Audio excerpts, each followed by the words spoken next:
Hello, Governor. Hi. Hey. Hello, everybody. I am Binz, and I welcome you to Shapes.io.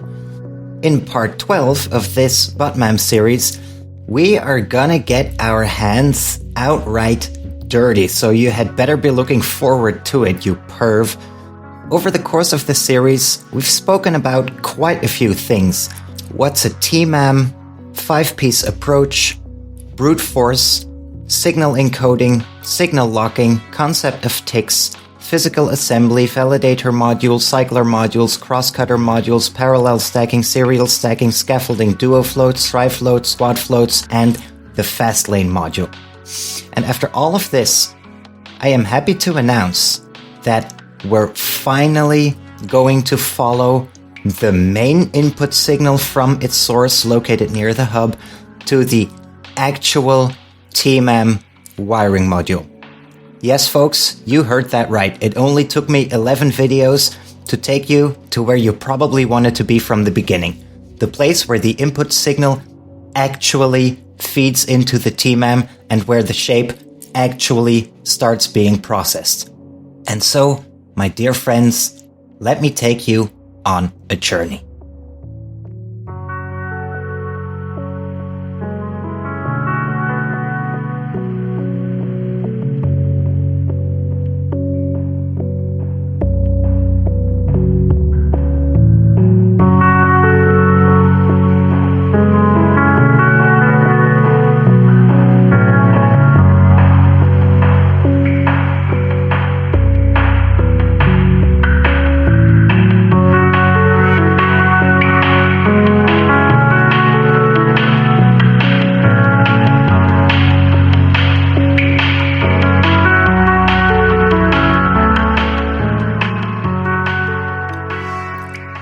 Here we are. After the insane trip that we just made, this signal has traveled all the way from the hub to the point where it actually feeds into the machine.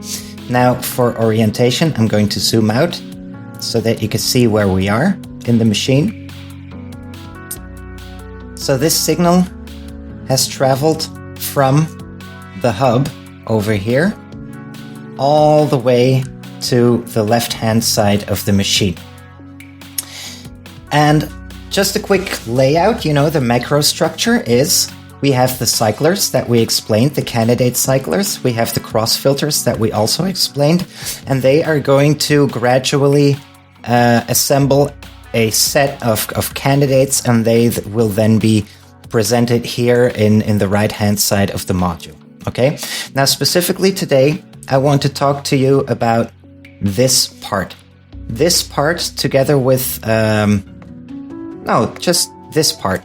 This part is responsible for finding quad floats within the shape. And that's what we're going to have a look at today. So, going to zoom in again. And this is the Quadfloat Finder module. This is going to be responsible for detecting whether there are any quad floats in the shape. So let's see how that works. The signal is being fed here. And the first condition for finding a quad float is like a preliminary check is whether the shape has 4 layers in the first place. Because if it doesn't have 4 layers, well then it's impossible to find quad floats.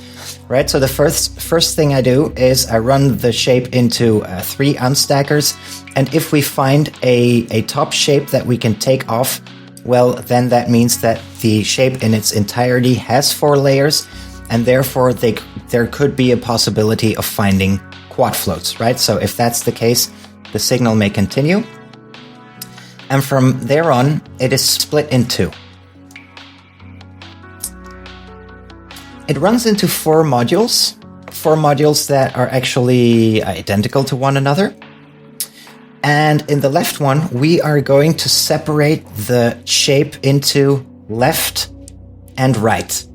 We are going to see whether, or verify, whether the left piece is a quad float and the right piece is a quad float. And then on the right, we're going to do the same thing, but we're going to rotate the shape first 270 degrees so that when we, cut it in half, left and right, we are actually checking the top half and the bottom half and comparing whether any of those is a quad float.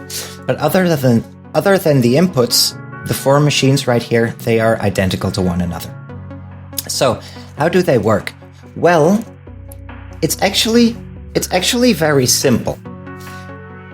I take off each layer and I'm going to check whether there is only one quadrant on each layer.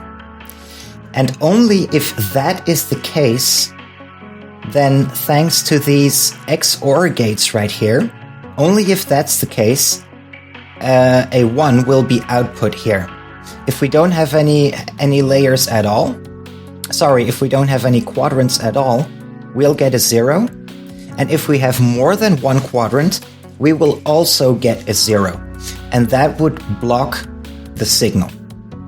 So, if the top layer has exactly one quadrant on it, then the signal may pass. We do the same thing for the third layer, or the second layer from the top, right? Same procedure. It checks, does it have one quadrant? If so, you can pass. Third layer from the top, also fine. And this one, also fine. And therefore, the signal may pass. This line also constitutes our first candidate. And the other ones are going to do the same thing. So in this case, we checked the left half of the shape. Here we check the right half. In this case, it also constitutes a valid candidate, a valid quad float, and therefore it may also continue on the green wire right here. Same thing happens here, but then we're going to check the top and the bottom. And we see that again, since, I took a completely symmetrical shape, we have 2 candidates here as well. And that means that at the end of the line, we get 4 outputs right here. Bottom, top, right, and left. And these are going to be sent upwards. We're going to ignore the part on the left here for a second. On the right. We're going to ignore this as well. They are going to be sent upwards, and they are going to end up in one of our cycler modules. Now, I talked about the cycler. I talked about how it works in video 8, so I won't go over that, okay? But what I do is I feed these candidates upwards into these cyclers, and I'm going to, first of all, I'm going to encode them into a coded shape, right? So each one of them gets a colored circle for a code, let's say. Okay, so in this case, we get the red circle as a candidate, the cyan circle, the purple, and the white. In this particular case, the Quadfloat checker, we can only get a maximum of 4 candidates, right? So this is already maxed out. We can never ever get 8 candidates right here. But for, because I'm at least a bit OCD and I like symmetry, I decided to use a cycler module with 8 possibilities, because then that allowed me to use one and the same cycler module for the entire machine, right? So that's why I did that. But in this concrete case, with the quad floats, we can only get a maximum of 4 candidates. Anyway, the machine has done its thing. We explained the thing with the pulses in video 8 again. And it has tried our first candidate. And what will that mean? No, sorry, it found that the correct solution included the second candidate, in this case, the cyan circle, right? So this is the candidate, this is the piece that is being output right here. Now this line feeds upwards. We're gonna get to the reason why it feeds upwards in another video. For this video, we're gonna follow the line down. So we have found our candidate. We know which candidate it is. And it is the candidate that corresponds to the cyan circle, right? It bypasses this module to which we will get back, and then we get here. So the signal that is output from the cycler, it feeds back down and it runs into a bunch of comparing units.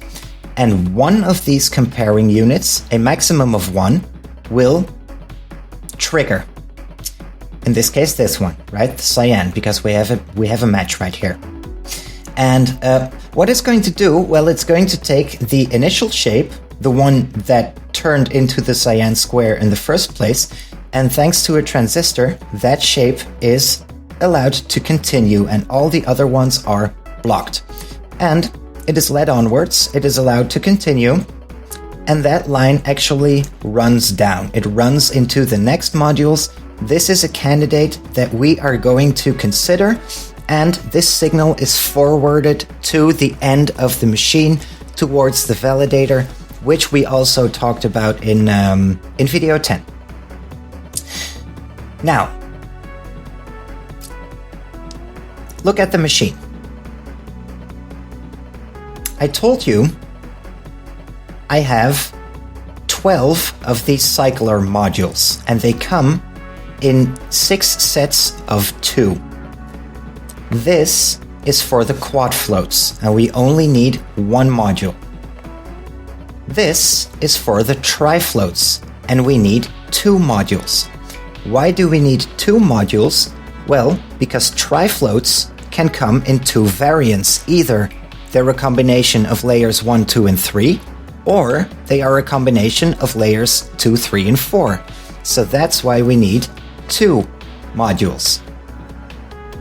Here, the duo floats are handled, and there we need 3 modules. The first one for layers 1 and 2, the second one for layers 2 and 3, and the third one for layers 3 and 4. So, if you saw the naming pattern that I used here, and you found it, if you saw it in previous videos, and you found it confusing, well then maybe now that makes sense. I called this the cycler 4 because it's checking quad floats. I called this cycler 3.1 because it is the first of the trifloat cyclers. The second one of the trifloat cyclers, first one of the duo float, second one of the duo float, third one of the duo float. Okay? We're gonna get back to this in later videos. Today we're only going to have a look at the Quadfloat cycle. So, the point I wanted to make is, why do I need a set of 2 of these cyclers? Well, that brings me to a little setup I prepared here. And that setup is the following. The shape that we're inputting from the hub is this one. Okay? And the Quadfloat finder, the analyzer part, is going to find 4 candidates. The right, the bottom, the left, and the top. Now, due to the way in which these cycler modules work, this poses a problem, because this cycler module only considers 1 candidate at a time. Okay? So, with the setup that I have, we have 4 candidates, but due to the way the cycler module is built, these 4 candidates will be considered as being mutually exclusive. But if you look at them, they aren't mutually exclusive, right? Because, as a matter of fact, it would make sense to try these 2 combinations with one another. And it's actually more. In this particular case, that is the actual solution. Or we could do top and bottom.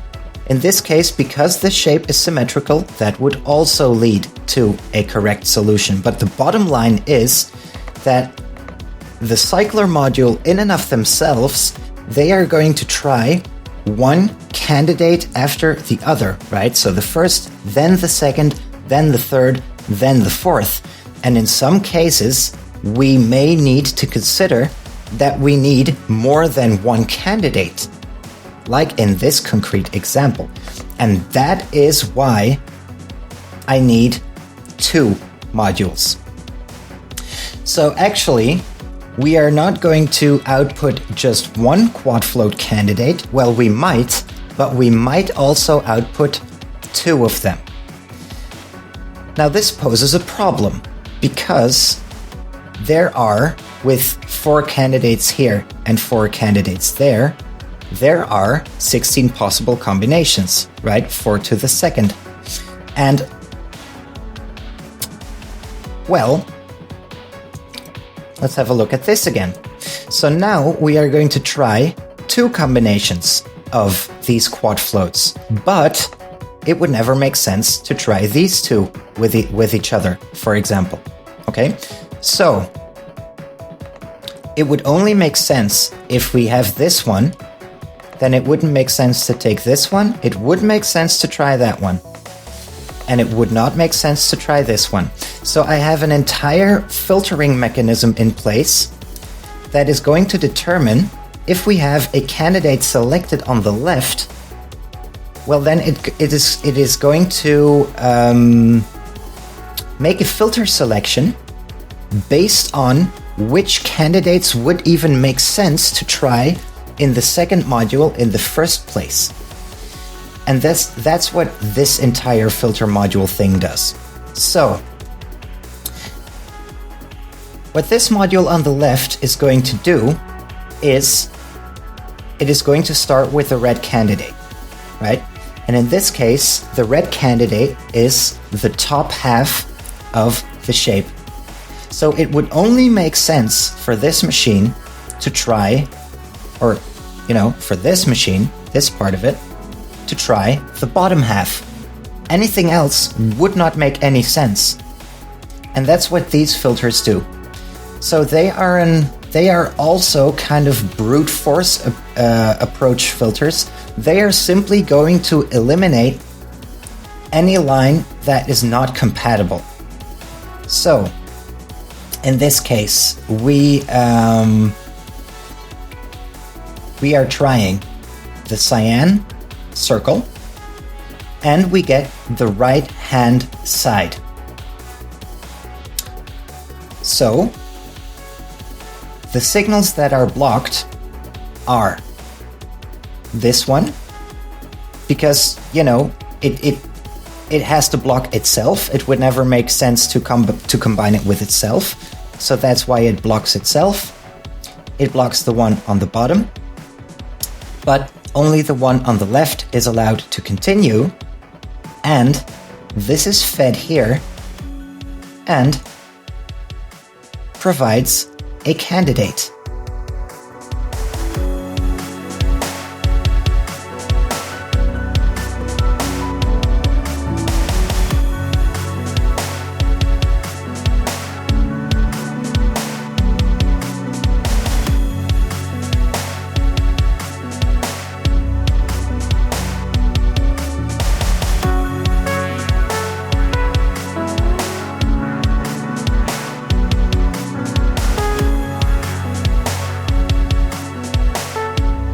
Now, I'm going to be brutally honest that I don't really know why the white circle is not output here.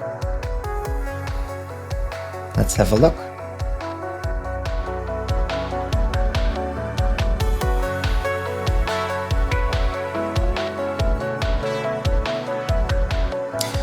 Okay, well, this part is very misleading, but it may be, you know, now that I think of it, it's also a good opportunity to talk to you about the ticks again.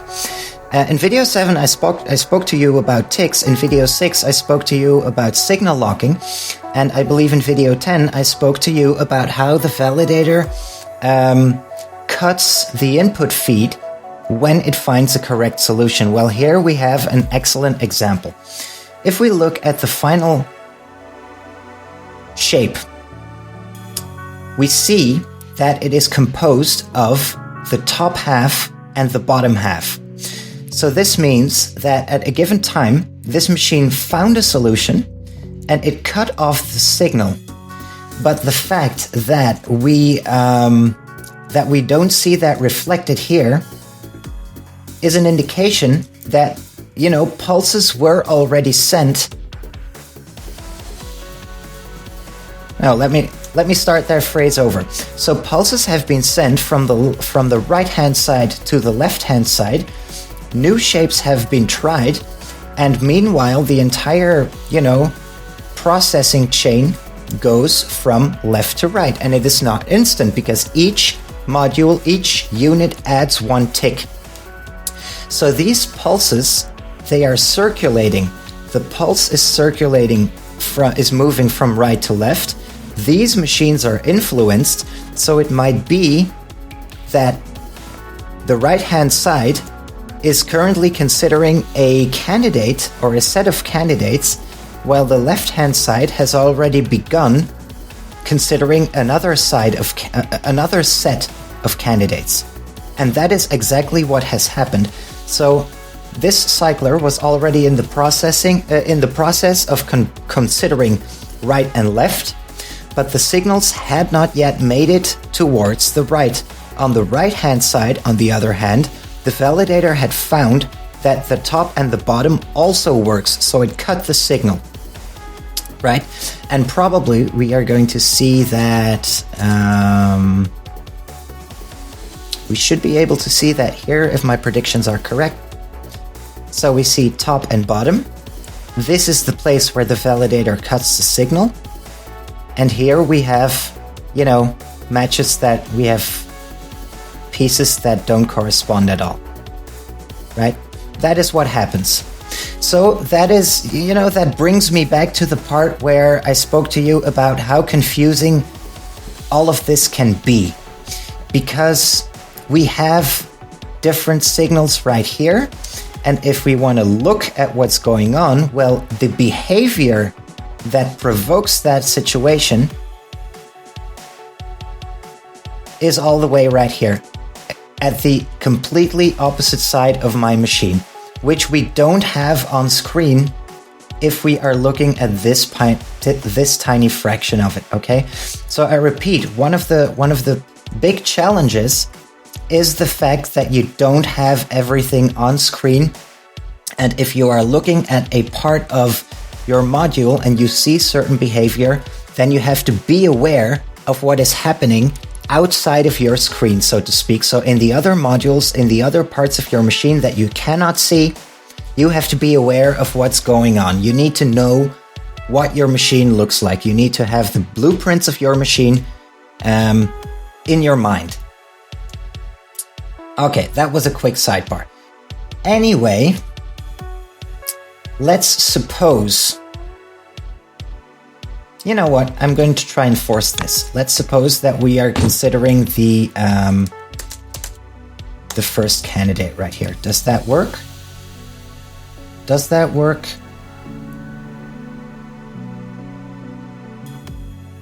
Come on. Yeah, it does actually work. Yeah, so now we have the... we've got the top, and we are considering the bottom. That is exactly what we are going to do. Okay, so the shape, the candidate or candidates, because this one can also get a signal. You know what? I'm sorry about that. I'm just going to force this, right? I'm just going to force this so that we actually have something to look at. There we go. Now we have our two candidates. There we go. So they run down from the cycler module into the cross filter number 1, into the first cross filter. So these two lines, these two pieces, Quadfloat pieces, they are here. They are these lines. They run down and they run into the cross filter module that we spoke about in video 9. So what I do is the bottom shapes, they are the cancelers, and the left-hand shapes, they are the input. So what I do is, this is the entire shape, That's going to provide the left-hand side input, and we are going to deduct whatever quadrants there are on the pieces of the candidates we found. We are taking into consideration at the moment, and they are being fed from the bottom. So in this case, top layer versus top layer, the two red squares versus the one top left red square.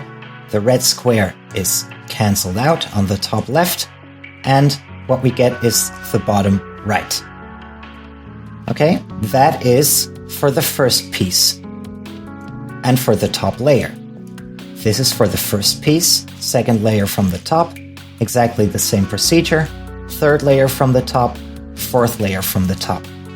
And now, the output of that, we immediately run into an identical module which considers the second piece that we found in this case, right? So here we have the bottom right. Well, this piece also has the bottom right. So in this particular example, well, it's going to also cancel that out, and we have nothing left. At the end of the road, we've got nothing left to feed our other modules. And why is that? Well, because these two pieces, well, they make up the shape together, right? We don't need any extra analysis. If we combine these two, we are going to stack to the actual shape, and that is what's happening. Right, so these cross filters, they absolutely do their job. They are going to make sure that all of the other tri-float candidates and duo-float candidates that may appear, well, they are not going to... They are taken out of the pool because the cross filter leaves no input to feed into all of those other modules, right? That's how all of that comes together. That's how it works. So I hope you start seeing, I hope you start seeing how all of these puzzle pieces that we previously spoke about with the cyclers and the cross filters and the ticks and the, the validator and whatnot, how all of that is coming together. I'm going to leave it at that for today. Today, we only spoke about the quad cycler and the first cross filter. I explained to you how I find these quad floats. Well, and in the following episodes, we are going to do the same, but then we're going to do it for, firstly, tri-floats with its corresponding cross filter, and then the duo floats with its corresponding cross filter. Now, all of this accumulates, because if we find any candidates in the quad filter, in the Quadfloat module already, well, then they are going to influence the other ones as well. And this is why, these cross filters increase in size. The more rightwards we move, the more inputs we need to cross-reference, the more filters we need to apply, so to speak, right? Because each time we are going to filter the pieces that we found more towards the left of that actual module, we are going to refilter that. Okay, so that's why it accumulates going from left to right. But I don't want to make this video too long. I have been rambling on for quite some time already. So, yeah, I hope you enjoyed, because I believe this is really the first video where everything starts to click. Everything we spoke about in the 11 preceding videos is now slowly coming together, and the next videos, they will do the same. So once again, I hope you enjoyed. Thank you for watching. I hope you're excited for part 13, as am I. And then I hope to see you then and there. Take care. Have a nice day. Bye-bye.